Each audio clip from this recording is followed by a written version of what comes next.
दिहल थारिया, फेंक दिहल थारिया, बलम गइले झरिया, पहुँचले कि ना उठ जिया में लहरिया, पहुँचले कि ना। लम्बे लम्बे कद काथी काली रंग जुल्फिया, बड़ा नीमन लागेला हो, बड़ा नीमन लागेला।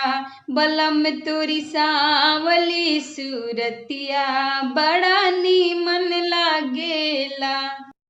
एक मन रहे पूरा पास में, जे खोए लागल बा, पाके तोहे साजन मोहे कुछ होखे लागल बा। एक तुहरे भरोसे हम आपन खोरिया बहाराए, कवन पापाया तारे दुल्हा दामाद, बैठ के मांगे लेटे बुला कुर्सी हो, लड़ने के मांगे माए दान, आहो लड़ने अपना खोरिया बहाराए, सुशीला पापा अवतारे दुल्हा दामाद लाला, बैठे के मांगे लेटे बुला कुर्सी हो, लड़ने के मांगे माए दान लाला, बियाहे के मांगे ले बेटी हो हे माँ बेटी, जिन बेटी दाला के सिंगार लाला, जिन बेटी दाला के सिंगार लाला, खाए के मांगे ले पूड़ी कचौड़ी हो, पियने के मांगे ठंडा पानी लाला।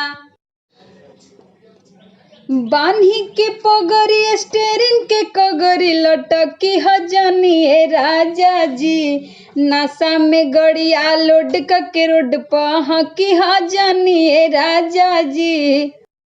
कितना बताई अपना सैया जी के खेला, मुडे उनके हरदम आसमाने में रहेला, संगत जुड़ल बिहारी बहुत प्यार करेला जीजा से हम, दीदिया अगर छोड़ दे तो रख ले हम,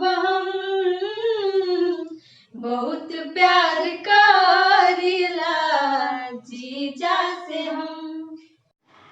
अतना मीठ बोली बोलस राजा जी हमार, मन भरत नइखे एको क्षण न रही जाला उनुका से फरका, ऐसन मरले बाड़े हमरा दिलावा पमरा का, इने के बाटे हमार सोरा हो सिंगार, मन भरत नइखे तहरा मराद के दर्द कैसन, हमार मराद मुडैल जवान हवे, सोना के खदान हवे हो, एही से नूरा के ललका निशान हवे, सोना के खदान हवे। जा जान जा जान गईनी कतना पानी में तू बाड़ा, पहचान गईनी जा जान जा जान गईनी। मन कर सिलावट पलोढ़ा से कुछ दी जवानी रजो, कौन सावत संग काटा तार चानी, लगा के मच्छरदानी रजो।